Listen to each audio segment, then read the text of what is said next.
arrancamos entonces. No es mi tarea, No, yo iba a hacer algo parecido. Somos una presentación, no sé. Si no te escuchamos primero, Pablo, que va a claro, ahí está. Ustedes ahora quieren que una sea síntesis de jurado. tu tesis. Nosotros no hay designado, pero somos así horizontales. Bueno, ¿cuál es el mayor de Bueno, Avillo es el que Claro, bueno. Entonces, te escuchamos primero, Pablo, que hagas tu exposición de tu tesis. Una vez que termines, tendremos un espacio acá en el tribunal para hacerte algún comentario o alguna pregunta quizá para que refuerces algún aspecto. Perfecto. Y al final de todo eso, debatimos y tomamos la decisión. ¿Sí? Bueno, perfecto. Quería arrancar dándole las gracias a los que están presentes, a Marisa y a Juan Francisco, que con mucha paciencia y buena disposición me acompañaron en este camino. Y muchas gracias a ustedes tres por la generosidad en los dictámenes, ¿sí? Y por el esfuerzo y el tiempo dedicado en haber leído una tesis que excede lo que marca el reglamento actual. Cuando yo presenté el plan de estudio estaba vigente otro reglamento que tenía otros parámetros, ¿sí?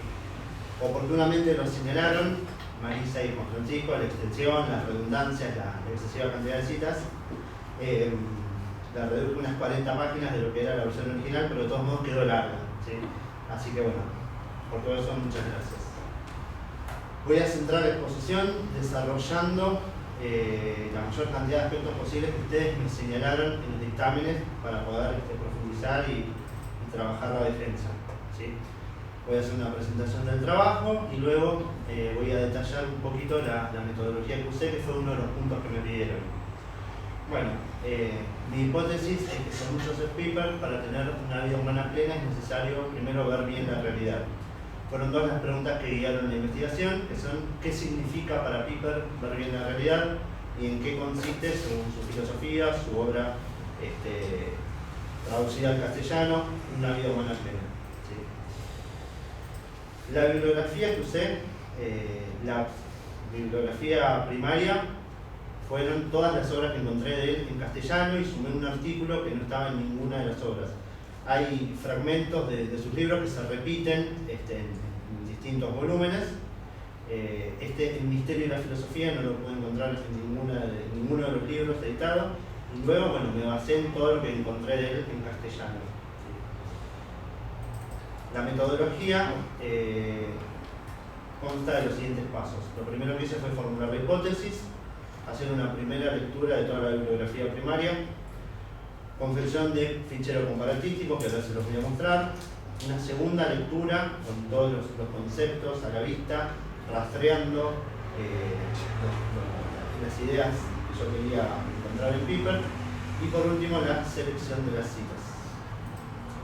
Acá tenemos el fichero con estos conceptos, ¿sí? Fui leyendo la obra de Piper en castellano, ¿sí? Lo que yo pude encontrar. Y ahí fui rescatando y registrando las citas.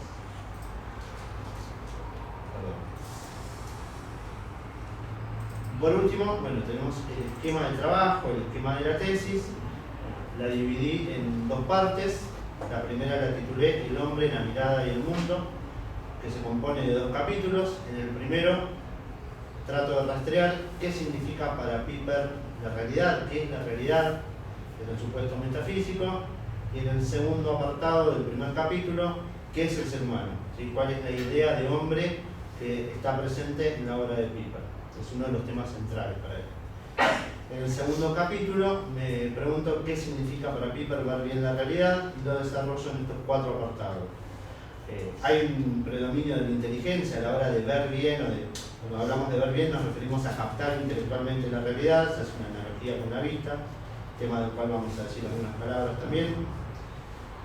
Es un tema eminentemente intelectual, pero según la antropología que él sigue, en todos los actos humanos intervienen tanto la inteligencia como la voluntad.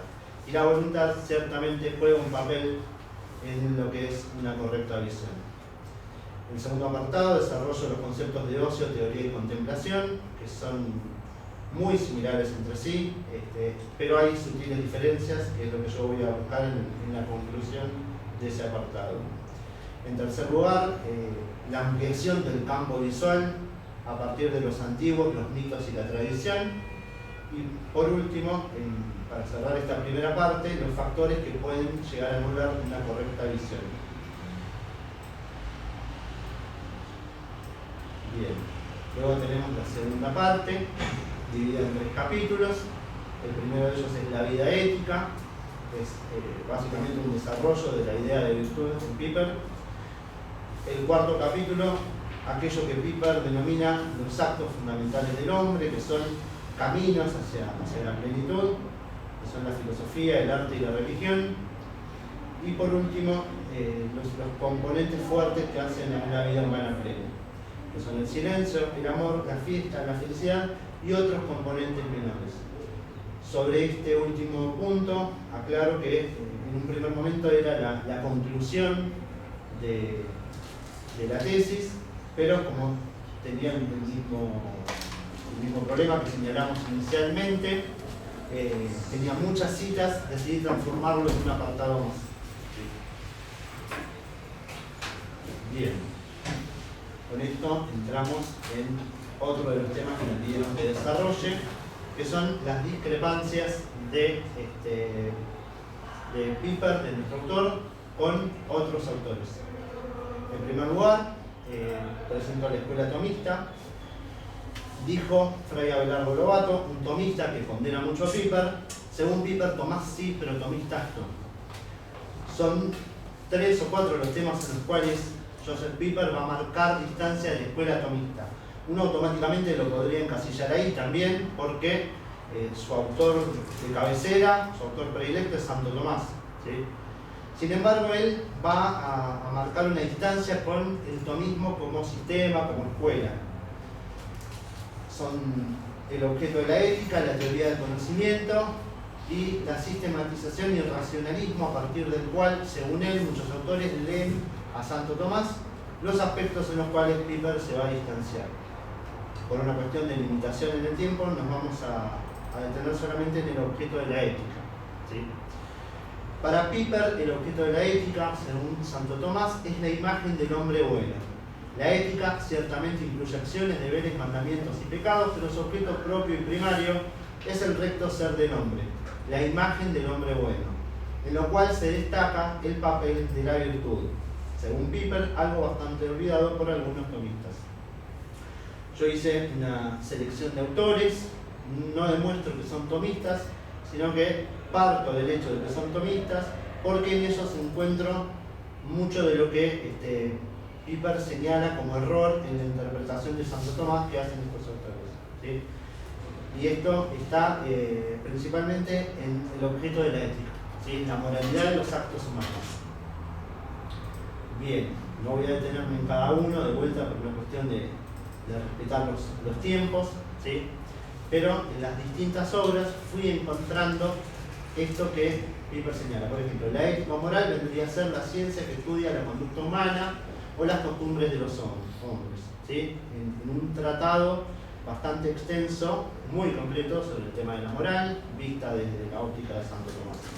Pero en este tratado extenso no hay ningún capítulo, por ejemplo, ningún apartado dedicado al tema de la virtud, ¿sí? ¿A qué conclusiones llegué revisando esto? Bien, en primer lugar, Piper no ignora la moralidad de los actos como parte del quehacer ético, de hecho él mismo lo reconoce, ¿sí?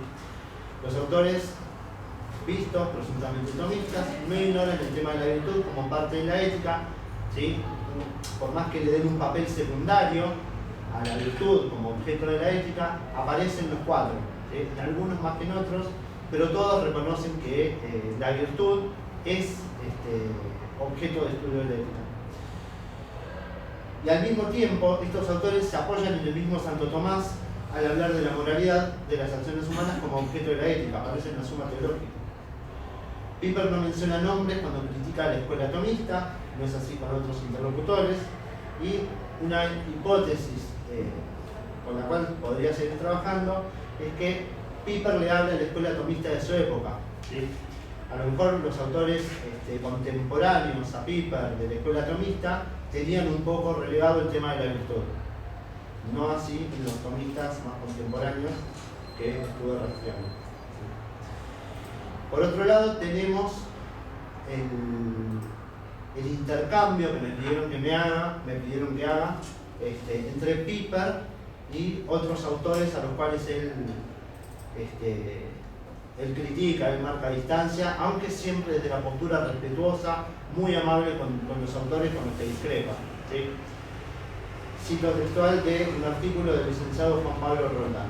Piper contempla los distintos temas y se encuentra directamente con los autores más acá de las polémicas. Gracias a esta actitud, redescubre aspectos olvidados e insospechados de distintas doctrinas, filósofos y de la realidad misma, poniendo de relieve matices y perspectivas que trascienden los moldes rígidos propios de los pensadores reactivos.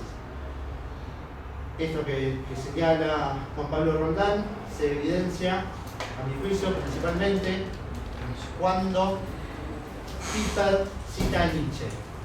Lo suele citar para llevar agua para su molino, lo cita positivamente. Sabemos que estamos frente a dos paradigmas totalmente distintos, pero en temas como la felicidad o el amor, es decir, temas centrales en la obra de Piper, va a citar positivamente a Nietzsche, ¿sí? También en otros temas, problemas secundarios, también lo cita para concordar con él. No sucede lo mismo cuando se refiere a un Jean-Paul Sartre, ¿sí?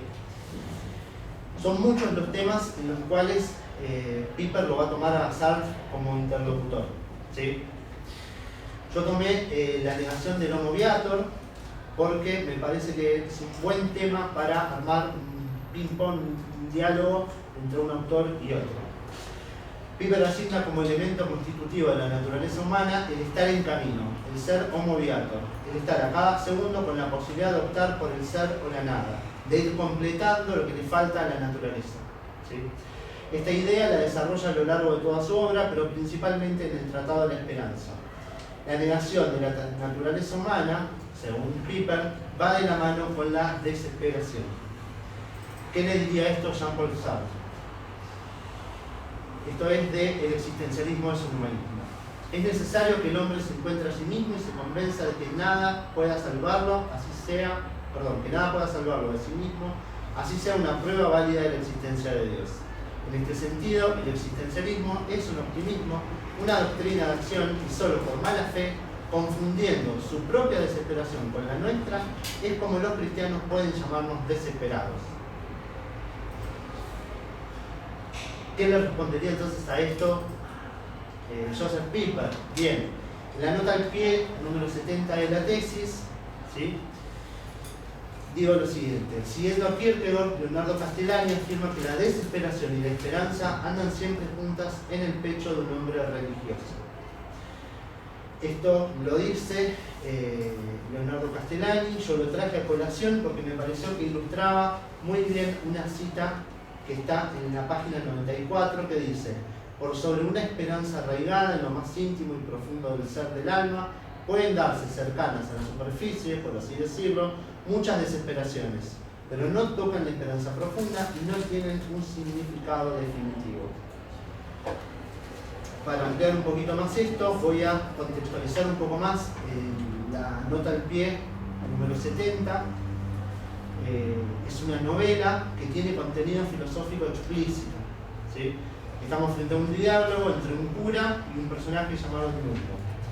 Dice así: usted es un desesperado. Sí, respondió sobriamente el cura, y tú también. Y después añadió riendo: la desesperación es la enfermedad de muerte. Todos los hombres nacen con ella, aunque algunos no se dan cuenta en toda la vida. ¿Cómo es esto de que todos los hombres... Así es nomás, todos los hombres son desesperados, de una manera u otra. Los que no lo son hoy día no merecen llamarse hombre, los que viven en el plano estético. Siempre sentí decir que la desesperación era pecado, articuló el mundo, jadeando y tropezando a cada momento. Así es nomás, por eso te dije que la desesperación es la enfermedad mortal. Mi padre se pasaba la vida leyendo un filósofo danés que dice eso, y yo lo he verificado en mí. Mi padre era danés, hijo de daneses, sabía bien el danés. Bastante raro el nombre. La desesperación es la enfermedad, pero, y aquí hay una cosa importante que quiero que recuerdes porque te servirá algún día, la desesperación es la enfermedad, pero la desesperación es también el remedio, ¿sí? Hay una referencia muy clara a Kierkegaard, con el hecho de ser danés, la enfermedad mortal, el tema de la desesperación o angustia, que después también va a retomar Heidegger. ¿Sí? Bien, entonces tenemos acusaciones cruzadas de ser desesperado. ¿Sí? Hay acusaciones cruzadas, cada postura, es decir, el existencialismo de Sartre y la filosofía de Piper, espera y desespera sobre distintos objetos. Dándole una vuelta de tuerca más, podemos buscar el principio de distinción de estos objetos. ¿Sí? Hay que indagar en los contrapuntos que se dan entre el carácter necesario o contingente de la existencia, según cada postura, la reacción que cada uno observa frente a la gratuidad y el ser o la nada. Bien, respecto de la gratuidad, leo un fragmento de La náusea de Sartre. Lo esencial es la contingencia. Quiero decir que por definición la existencia no es la necesidad. Existir es estar ahí, simplemente. Los seres aparecen, se dejan encontrar, pero jamás se los puede deducir. No hay ningún ser necesario que pueda explicar la existencia. La contingencia no es una imagen falsa, una apariencia que pueda desvanecerse. Es lo absoluto y por consiguiente la perfecta gratuidad. Todo es gratuito. Este parque, esta ciudad, yo mismo. Y cada uno cae en la cuenta de ello. El estómago da vueltas y todo se pone a flotar. He aquí la náusea.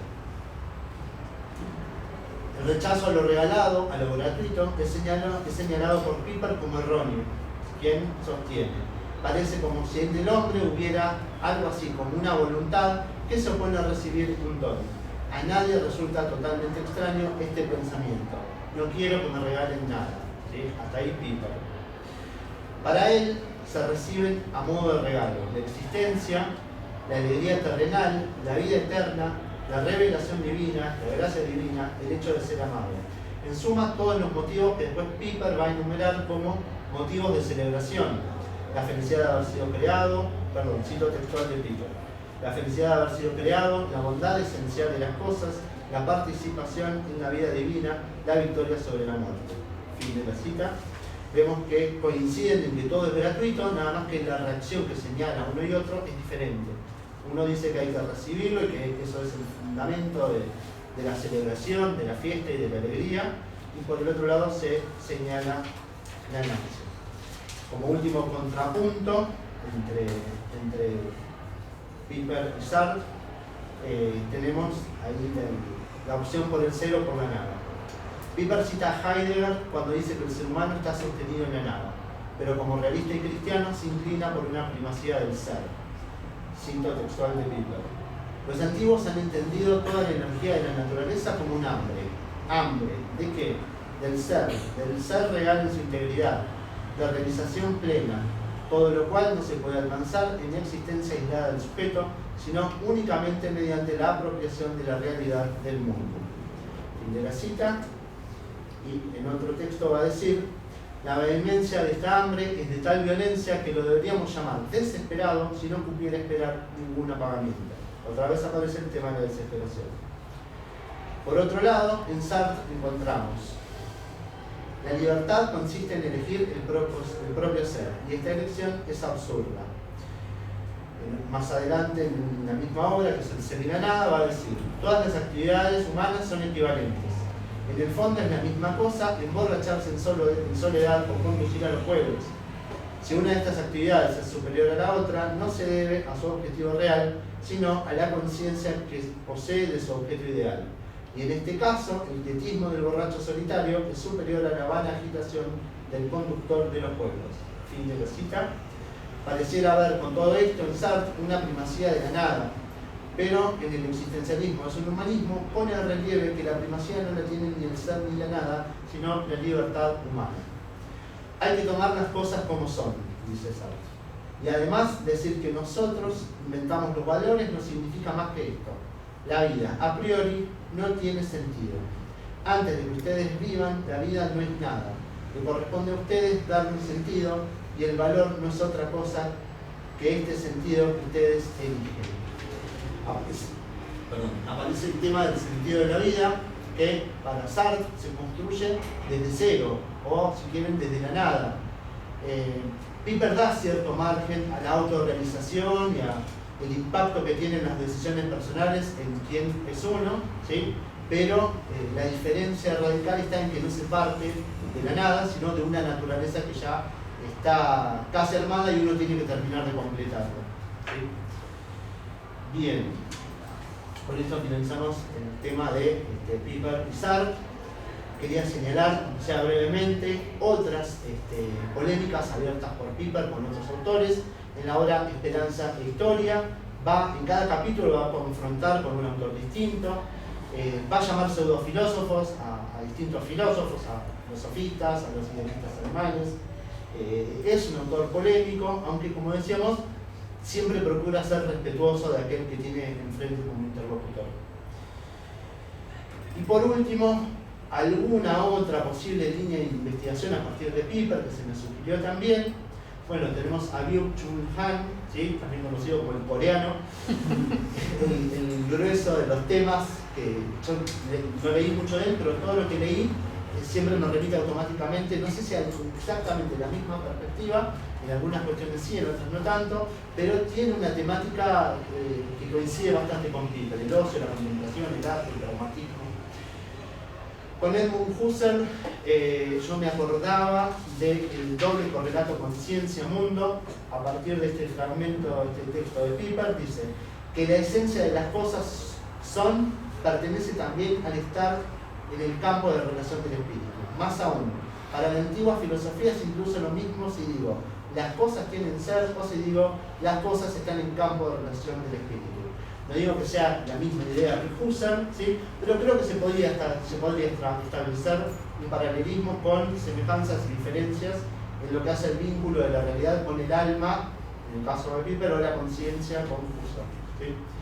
La crítica a la ciencia y la relación entre angustia y muerte, en contraposición también buscando puntos de encuentro con Heidegger, la filosofía del cuerpo en Merleau-Ponty y tendiendo una línea hacia la teología. Toda la teología del cuerpo de San Juan Pablo II puede estar en total armonía con la antropología de Piper, ¿sí? Con esto doy por finalizado el tema de Piper y su vínculo con otros autores. Se me pidió también que amplíe un poco el concepto de filosofía cristiana presente en Piper. Yo me basé en este artículo, que lo menciono en la tesis, de Agustín Echevarría, también de esta casa, en donde desarrolla una idea un poco extrema de Piper. Él dice que después de la Edad Media no puede haber una filosofía que no sea cristiana, ¿sí? Yo lo que hice fue, destacar tres características de esta filosofía cristiana según Piper. Lo primero es que la filosofía se hace más compleja, porque no es fácil conciliar lo que uno cree con la fe con lo que uno conoce, sabe, percibe por la razón, ¿sí? No es la filosofía clara y distinta de Descartes la que nos propone Joseph Piper. Esto lo encontramos principalmente en El ocio, fundamento de la cultura. La segunda característica es el modo en que filosofía y teología cristiana se suponen implican mutuamente. Esto lo encontré en Defensa de la filosofía. Y en tercer lugar, el tema central del artículo que yo les mencionaba: en toda filosofía occidental quedan inevitablemente resabios de filosofía cristiana para Piper, ¿sí? El ejemplo que se me ocurrió a mí es una crítica de una oportunidad Foucault le hizo al marxismo, cuando él lo equiparaban con el marxismo o con su filosofía, la señalaban como marxista. Él decía: en el marxismo todavía hay mucho resabio del cristianismo, ¿sí? Esto no lo dice Piper, esto es un ejemplo que se me ocurrió a mí. El artículo después trae a colación la disputa con Sartre y dice: para entender la crítica que Sartre le hace al cristianismo hay que entender el concepto de creación, ¿sí? Hay que entender el concepto de naturaleza humana. Entonces siguen quedando como resabios del cristianismo en la filosofía occidental, según Piper, ¿sí? Quería cerrar este tema con una cita que es del ocio, fundamento de la cultura. Realizarán su filosofar la figura completa de la filosofía cristiana quien hace propia la verdad cristiana en razón de una real semejanza de naturaleza, no meramente por el conocimiento y la doctrina, sino padeciendo la realidad y experimentándola. Y luego, a partir de ella, filosofa sobre los fundamentos naturales de la realidad del mundo y sobre el sentido de la vida. Es decir, el filósofo cristiano no quedaría exento del trabajo que tiene cualquier filósofo, ¿sí? De padecer la realidad, de filosofar a partir de lo que la razón demuestra según su experiencia con la realidad. Con esto cerramos el tema de filosofía cristiana. Bien. El siguiente tema es el paradigma visual, que se me pidió que lo amplíe un poquito. Le puse el título Jorao, el verbo ver en griego. Dice Piper, a ver, el tema de la visión es fundamental, ¿sí? Es uno de los capítulos de la tesis, está implicado en el mismo nombre de la tesis, el ver bien, y atraviesa buena parte de la obra de Piper. En Felicidad y Contemplación, nuestro autor dice: si no supiéramos hace rato que la alegría de ver es una de las alegrías más elementales, más irrefrenables y más buscadas, lo podríamos colegir del hecho cotidiano del afán de ver, de la hipertrofia de la concupiscencia de los ojos, de la adicción a la vista y de las dimensiones de esta degeneración que, según parece, amenaza las fuerzas que pertenecen al núcleo de nuestro ser. ¿Sí? En referencia a la virtud de la templanza también va a decirlo. Bien, en lo que hace al paradigma visual en los filósofos griegos, de la filosofía aristotélica se infiere que no hay nada en el intelecto que no haya pasado primero por los sentidos, ¿sí? Pensemos las limitaciones que tiene en el aprendizaje una persona que carece de los 5 sentidos, ¿sí? Eso está presente en Aristóteles, en su antropología. En el libro Alfa de la Metafísica va a decir: preferimos ver a todas las demás cosas. Y después hay un episodio de Anaxágoras, que me encontré 3 veces citado por Piper, que dice: preguntaron a Anaxágoras, ¿para qué estás en el mundo? Es la pregunta con la que también comienzan los catecismos cristianos. La respuesta de Anaxágoras fue: eis theoría, para contemplar, ¿sí? Las cosas del cielo y de la tierra. Bien. Si queremos buscar una aplicación un poco más actual de este paradigma visual de los griegos, voy a leer un fragmento del artículo de la profesora Marisa presente, que se titula Todo ojo, todo rostro, y dice así: a menudo se asocia la vista a la inteligencia, surgiendo así múltiples analogías entre el ver de los ojos y el entender de la inteligencia. Hablamos de la mirada interior para señalar un pensamiento profundo y una meditación prolongada que ve, que comprende. Nos referimos también al entendimiento como una capacidad de develar lo inteligible, de sacar a la luz lo que permanece en la oscuridad. La lista podría ser infinita. A veces la analogía parece retroceder y llegamos a pensar en la univocidad, engaño de la familiaridad. La vista es una maravilla. Uno abre sus párpados y todo está allí, con su abrumadora evidencia. Allí están los paisajes, los rostros, las fotografías, las películas, los escritos, el sol, los colores, los matices. Si reflexionamos sobre la vista en profundidad, no podemos salir de nuestro asombro, ¿sí?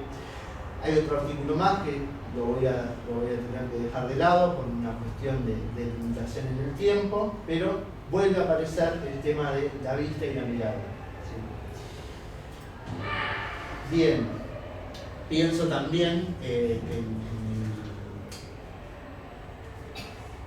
la misma etimología de inteligencia, ¿sí? Pensando en este paralelismo entre el ver de los ojos y el ver intelectual, espiritual, en la misma etimología de inteligencia está implicado un verbo asociado a la vista, que es el verbo leer, ¿sí? Por otro lado, me pareció muy oportuno una comparación, una analogía que me hizo uno de los miembros del tribunal entre la vista y el oído, ¿sí? Se puede establecer una analogía del ver con el oído, la imagen con el sonido, la vista anulada con el ruido, la ceguera con la sordera y podríamos continuar, ¿sí? El mismo Piper dice: hay una manera contemplativa de mirar las cosas de la creación. Me refiero a las cosas sensibles y al ver con los propios ojos, pero también al oír, oler, gustar, a toda clase de captación, pero sobre todo al ver.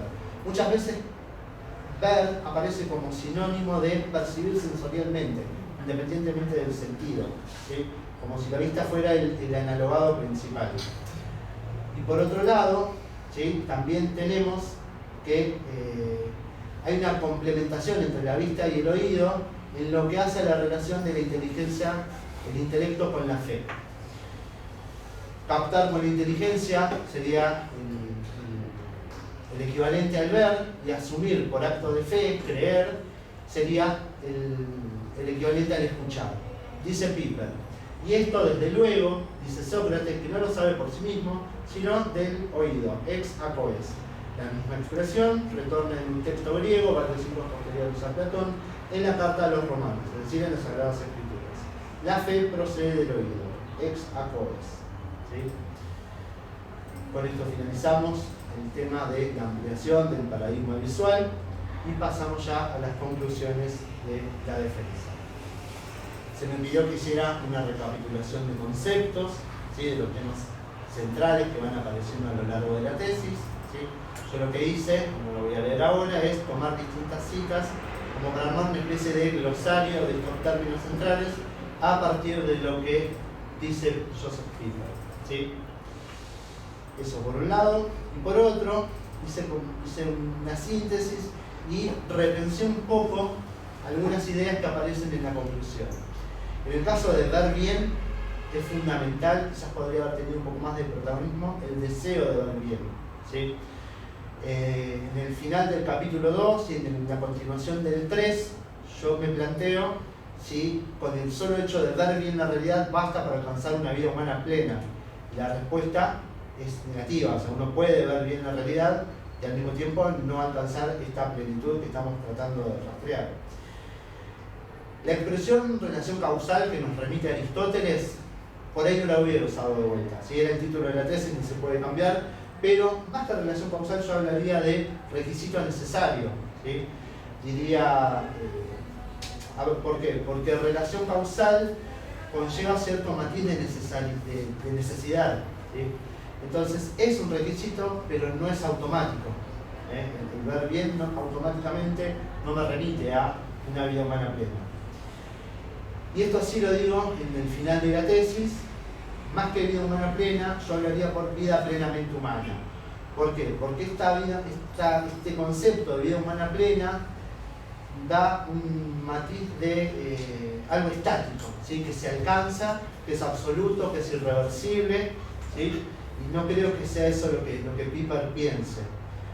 Hay hitos, hay elementos que nos van llevando, nos van acercando a una vida humana plena, pero no es algo absoluto, no es algo irreversible, no es algo que se dé del mismo modo en todos los seres humanos. Esta vida plenamente humana supone un sustento material básico, ¿sí? Una persona que no tiene comida, no tiene techo, no tiene trabajo, va a estar altamente condicionada para alcanzar la plenitud de vida. Se requiere pensamiento crítico, ¿sí? No necesariamente filosofía en sentido académico, sino serían pocos los que están al alcance de una vida humana plena, pero sí tener un pensamiento crítico, un ejercicio del intelecto, estar abierto a la trascendencia, estar en contacto con el arte, con el goce estético, ¿sí? Rectitud en el obrar, y el amor aparece como un elemento indispensable, ¿sí? Piper va a ver, a grandes rasgos, Piper va a ver el amor como la conformidad, la aceptación de la existencia del otro. Él dice literalmente, qué bueno que existas. Amamos a una persona cuando podemos decir, qué bueno que existas. Y la fiesta es el amor llevado a su máximo esplendor, porque ese qué bueno que existas uno no se lo está diciendo a una persona, sino que se lo está diciendo a la totalidad de lo real. Uno celebra y festeja porque hay una conformidad con la realidad. Pese a las cuestiones negativas, a las cosas que uno quiere cambiar del mundo, hay una conformidad con lo real y uno celebra principalmente por eso. Todo esto descansa en el silencio, en la sencillez o simplicidad, según la traducción, y en la aceptación de lo gratuito. ¿Sí? Esto en cuanto a la recapitulación. Damos un paso más y vemos las consideraciones actuales. ¿Sí? Quizás de una postura un poco más humilde, que él lo caracterizó en su vida y en sus escritos, Piper no diría se los advertí. ¿Por qué? Porque a 60 años, más de 60 años ya, de la publicación de El ocio fundamento de la cultura, muchas de las alarmas que él encendió, de las cosas que a él le preocupaban, fueron concretándose cada vez más. El tiempo le dio la razón a Piper, creo yo, sobre aquellas cosas que a él le inquietaban, ¿sí? Usando la terminología de Frankfurt, hablamos de la razón instrumental, ¿sí? Hoy estamos viendo los riesgos de la inteligencia artificial y los riesgos del transhumanismo. Todo esto conlleva un distanciamiento de aquello que acerca a la plenitud de vida. En palabras de Piper, quedamos cada vez más encerrados en la bóveda de lo cotidiano y subhumano. Nuestra vida es cada vez menos humana. Hay un reemplazo peligroso de lo natural por lo artificial. Si vamos al tema de la inteligencia artificial, que este año se puso bien candente, vemos que el uso masivo de la inteligencia artificial puede desembocar en desplazamiento laboral, sesgo de discriminación, falta de transparencia y explicabilidad, dependencia excesiva, falta de ética y responsabilidad. Y todo esto no lo digo yo, no lo dice Piper, lo dice el chat GPT. Yo le digo. Bueno, bien. Por otro lado tenemos los riesgos del transhumanismo, ¿sí?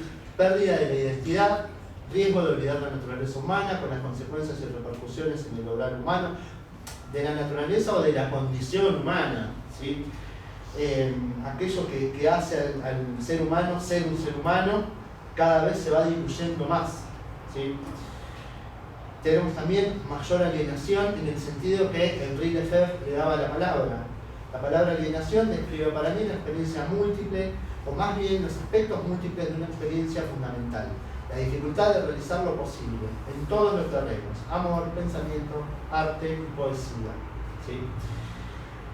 Y agrego ahora la cosificación, que ya bastante la tenemos al día de hoy. El ser humano cada vez es tratado menos como un quién, más como un qué. Creo que el transhumanismo, uno de los riesgos es que esto se exacerbe, ¿sí? Bien, posibles soluciones. Ya no habla Piper, tampoco habla el chat GPT, esto es lo que se me ocurre a mí, ¿sí? Volver a jerarquizar, qué cosas ver, qué amar, cómo vincularnos con los objetos y con las personas, en qué emplear el escaso tiempo del que disponemos, ¿sí?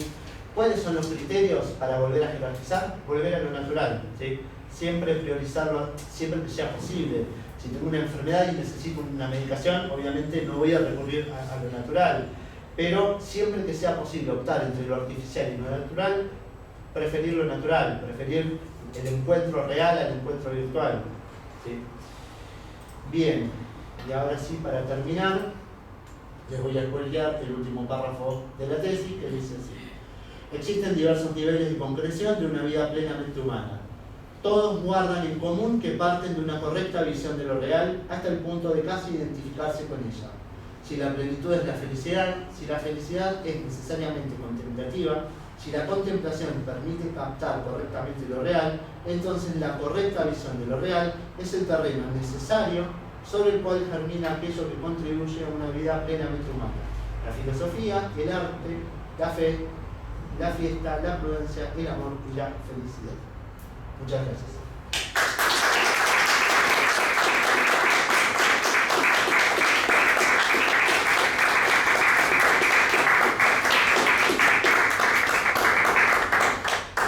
Gracias, Pablo. Muchas gracias a ustedes. Bueno, ¿Comienzo yo? bueno, Bueno, en primer lugar, yendo un poco haciendo el paralelismo esto entre lo visual y lo auditivo, fue un gusto leer la tesis, lo visual, y un gusto también escuchar la defensa oral. muchas gracias. Sobre todo porque, bueno, has tenido en cuenta los señalamientos que por lo menos yo te he hecho acerca de las dudas, inquietudes y observaciones que se me generó durante la lectura.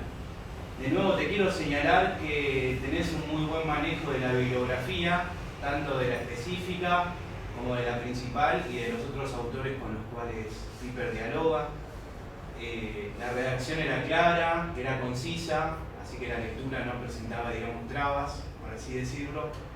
Y nos encontramos con una exposición del pensamiento de Piper que, si bien a primera vista por el título pareciera que fuera nociológica y ética, termina también yendo a lo antropológico, a lo metafísico. Así que la verdad que fue la presentación casi integral, podríamos decir, de su pensamiento. Sin decir que su pensamiento sea un sistema ni nada por el estilo. ¿No? Claro, eso estaba aclarado también en la tesis. Bueno, has expuesto, digamos, todas las preguntas que yo podría llegar a hacerte ya las respondiste en la exposición, así que lo único que se me ocurre por pensar es tu último que vos decías, que me gustó que al final dijiste, bueno, esto no lo dice Piper ni el chat GPT, esto lo digo yo, o sea, estamos escuchando tu voz, Pablo Grossi, de ver, bueno, cómo compaginamos esto de Piper con los problemas que ofrece la actualidad. Y a mí se me ocurre que quizá el desafío, y no sé si Piper habla sobre eso, pasaría por un tema también de pedagogía o pedagógico. Creo que por ahí podría venir un poco la clave de cómo empezamos a solucionar o a empezar a enmendar los problemas de la época actual. No sé vos qué pensás al respecto. Bien. Es para pensar esto. Sí. Es un problema que me interpela día a día porque trabajo en escuelas primarias. Yo creo que una vez más Aristóteles nos dice que la virtud está en el justo medio, ¿sí? Uno lee sobre los riesgos y se asusta y puede caer en una cacería de brujas y querer prohibir la tecnología y lo artificial y retroceder 3000 años. No creo que sea la idea, creo que como todo es una herramienta que plantea desafíos nuevos porque impacta en nuestra psiquis, en nuestro modo de vivir, en nuestro modo de relacionarnos con los demás. Si el parámetro es lo natural y no ir contra la naturaleza humana, metiéndonos leyendo ahí en Piper, no debería ser un problema, ¿sí? Un extremo sería el uso de la tecnología sin filtro, aceptar todo lo que viene como tecnológico sin medir el alcance. Yo en algún lado, por ejemplo, vinculado con el tema de la pedagogía que señalás, había estado buscando un artículo acá, ¿sí? Acá, incidencia de los smartphones en el desarrollo de la plasticidad cerebral en niños de 0 a 6 años. Y esto que se repite cada vez más, que los genios de Silicon Valley no quieren que sus hijos tengan acceso con redes sociales, y con pantallas y demás, un poco nos va marcando el camino sobre el equilibrio que hay que tener, ¿sí? Sacarle provecho, usarlo, pero no en detrimento de la vida humana plena. Volveríamos de nuevo al tema de las virtudes, digamos, la templanza, la Y ahí moderación, entra de que lleno, no lo hacen en el trabajo. la templanza. Bueno, muchas gracias. No, gracias a vos. ¿Yo? Bueno, Pablo, un gusto estar acá, nos conocemos hace mucho tiempo y es una alegría ser parte del cierre, del final. Y bueno, y haberte leído. Bueno, para mí fue un muy buen trabajo en el sentido, un poco lo que decía Juan, ¿no? Un estudio de la bibliografía muy profundo, una escritura muy clara. Coincido igual con tus directores que por ahí a veces hay un exceso de cita, porque también se pierde tu voz, ¿no? Porque empezás a usar a Piper para decir cosas que podrías decir vos y hay que pensar un poco, bueno, cuál es el sentido de la cita en un texto académico, ¿no? ¿Qué función tiene ahí? ¿Se pone como evidencia? ¿Se pone como fragmento a revisar o ya pasa a reemplazar lo que quiero decir, ¿no? Tiene que haber también una cuota de análisis. Yo hay algo que no señalé en el dictamen porque no quiero dejar de señalar, pero no lo señalé porque me parece que, lo hablábamos recién con Guillermo, me parece que fue algo que no trabajamos en la carrera y por lo tanto me parecía un poco injusto, no sé, que la evaluación pase por ahí, pero no lo quiero dejar de decir por si querés publicar este texto, por si, no sé, de mañana es una tesis doctoral, una tesis maestría, qué sé yo. ¿Qué es la cuestión formal? Una tesis es un texto argumentativo.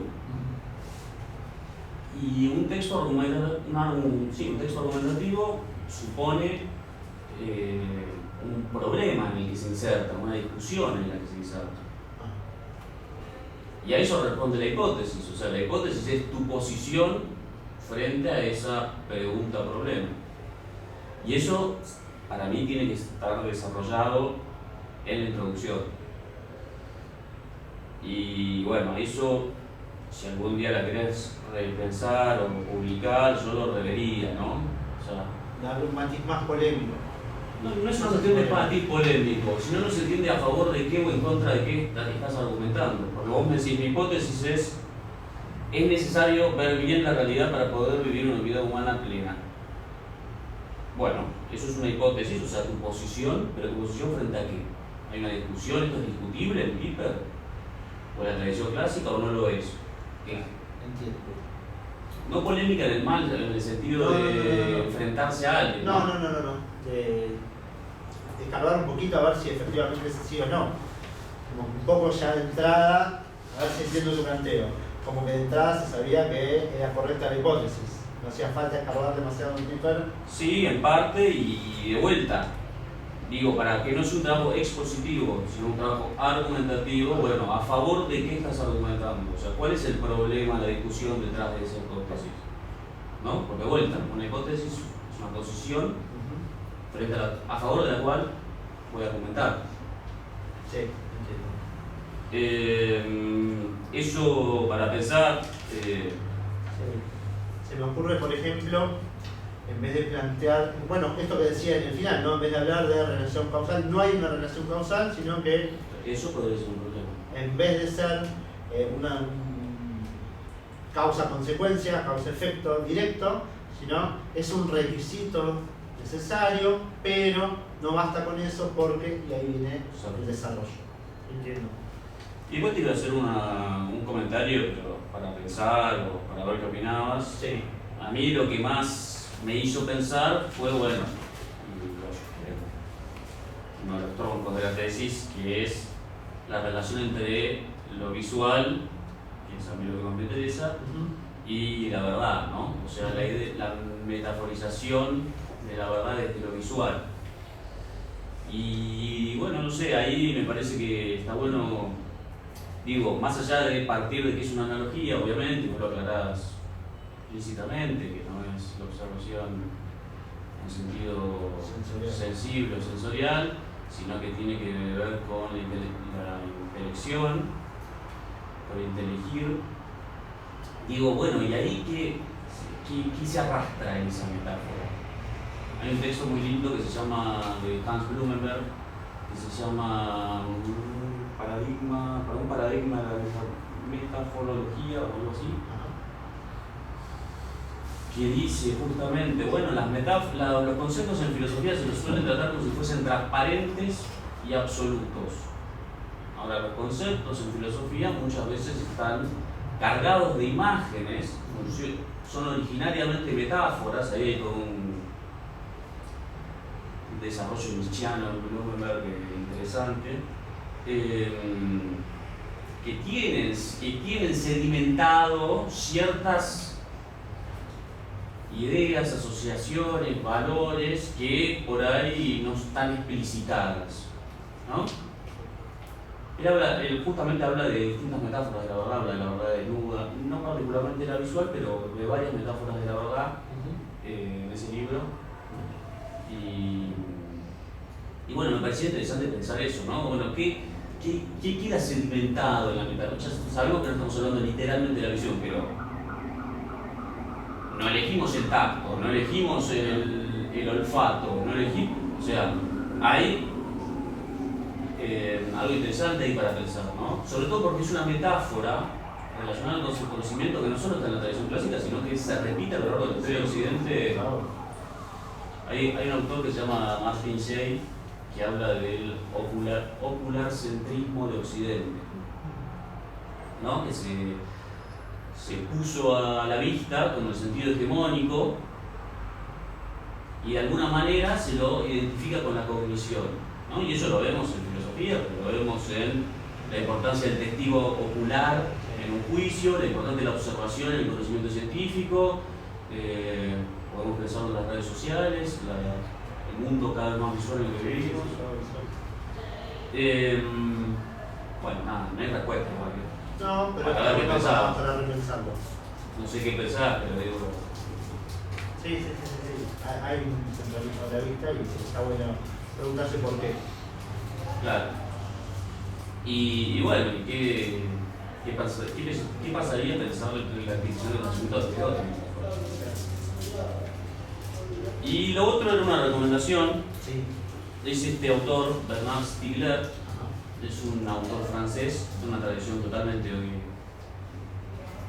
contraria a Piper, o sea, tiene una formación originariamente marxista, pero todos los temas que trajiste ahora al final los trabaja desde el olvido del ocio, habla mucho del ocio y lo que significó esa pérdida con la pérdida de la creatividad humana y cómo la inteligencia artificial, las redes sociales nos desindividuan, toma mucho ese montón, ¿no? Pero hay muchas connotaciones parecidas a todo lo que hablaste vos, ¿no?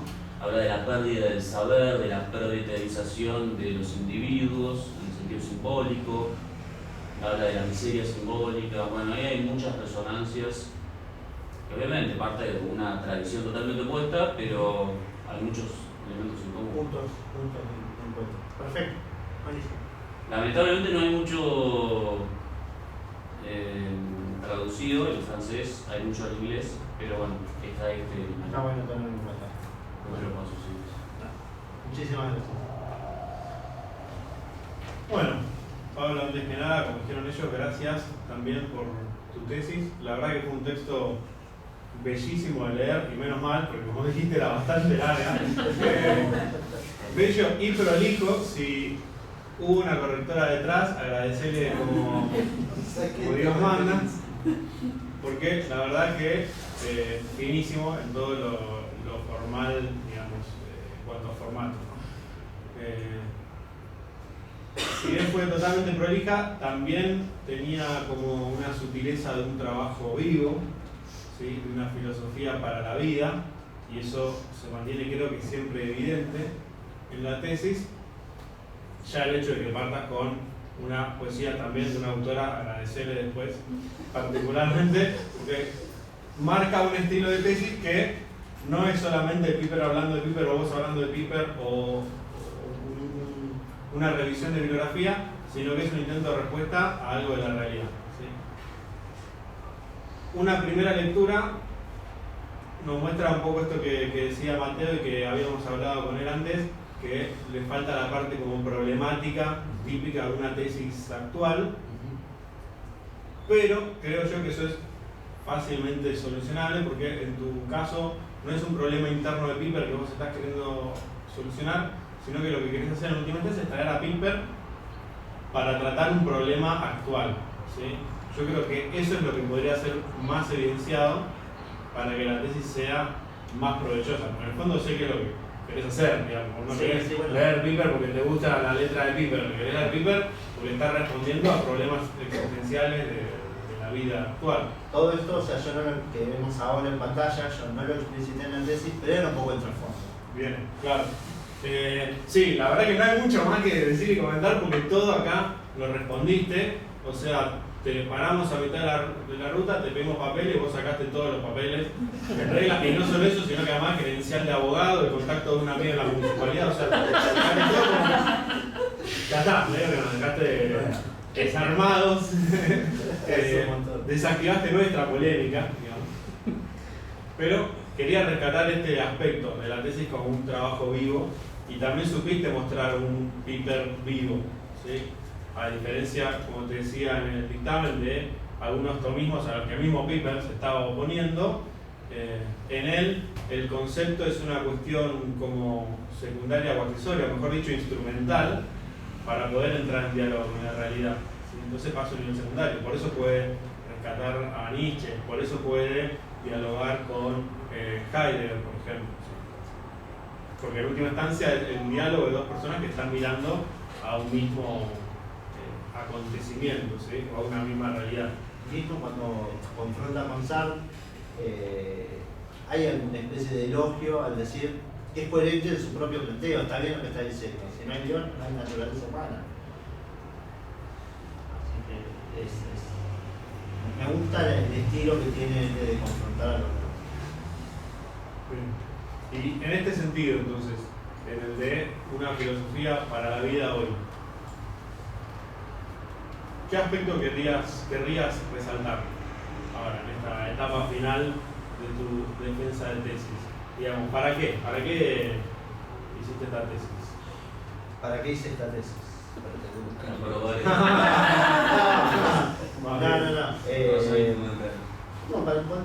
Creo que estamos en todas las épocas, ¿no? O sea, uno siempre siente que su época es la peor de todas.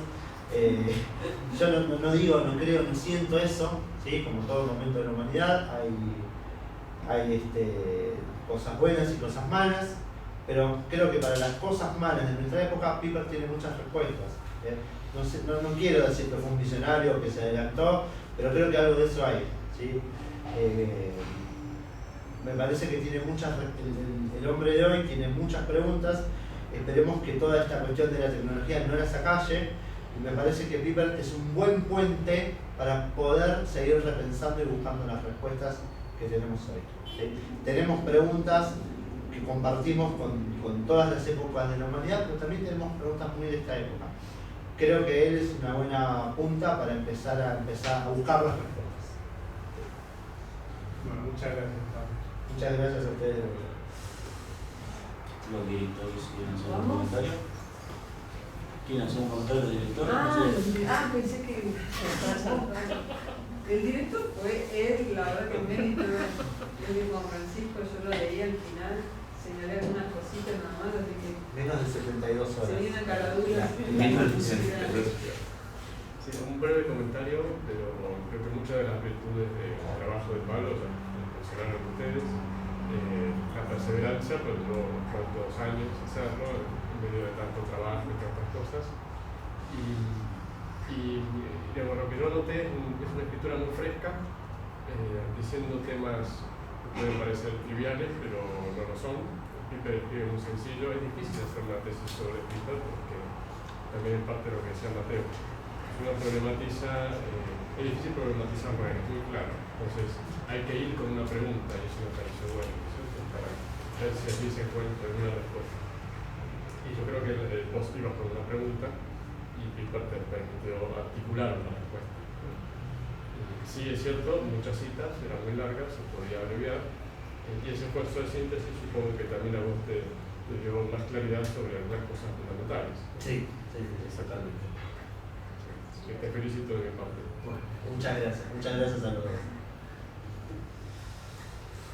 Yo también te felicito y una cosa nada más que me admira tu compromiso personal con los temas y con tu vida, eso aparte de la tesis, ¿sí? En ese sentido es muy radiante tu trabajo. Muchas gracias.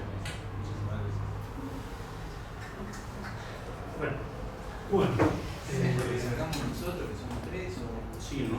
Sí, No, quedamos como los malos de la fiesta, no, echamos a todos.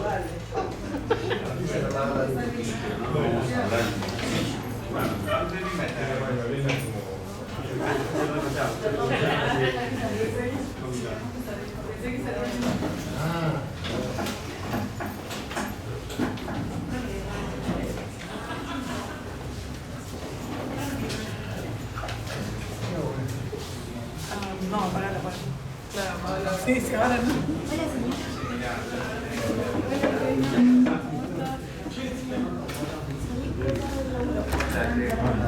¿Qué hace? Digo, no me saludé porque no daba. ¿Todo bien? Todo bien. ¿Por qué te vas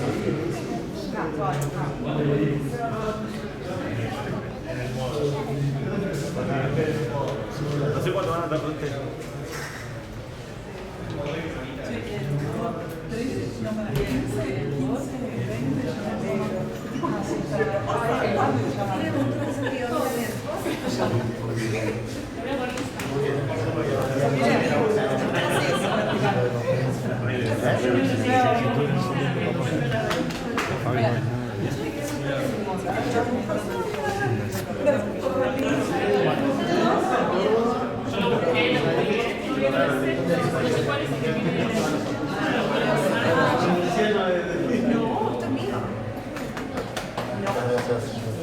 A mí también me llamó ¿Qué te pareció?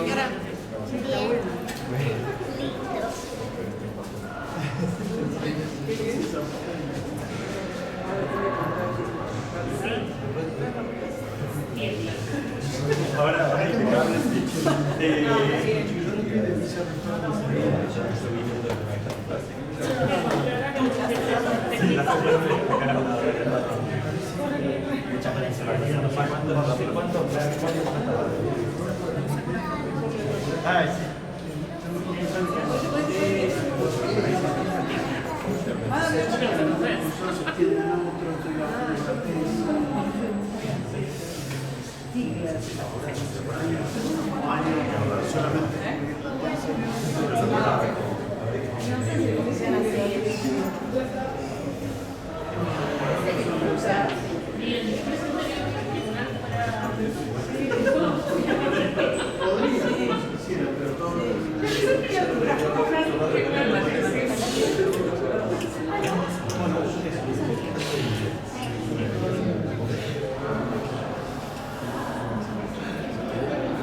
Che, es la versión vieja.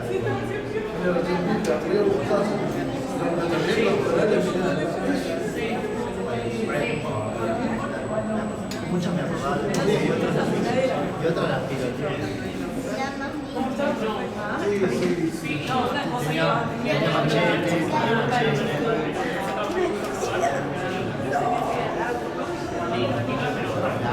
otro texto. La A, ¿sabes cuál es? La A, agarré todos los dictámenes, agarré todos los temas, hice como la solución de todos los dictámenes. Eso era preciso. Está bueno que todo remoto, de teatro de libertad. Claro. Yo voy a ver lo que nos sacaron, creo que María lo ve en Instagram, María le dice, che, está hablando de vivo, está al lado, como el otro, si sabía lo que yo le estoy haciendo,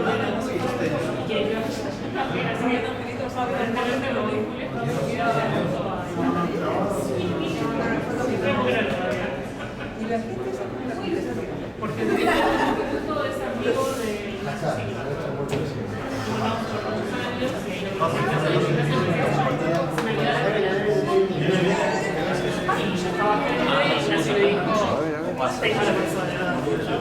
Hay decisión unánime, Pablo.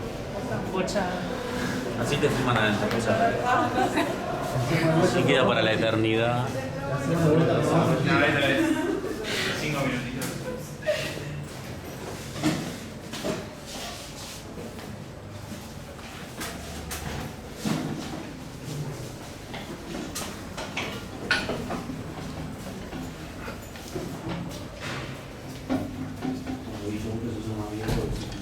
Bueno, dale.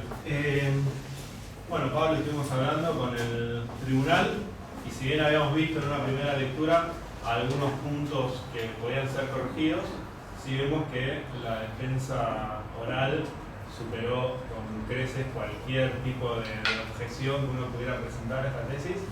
Así que la tesis está aprobada con 10.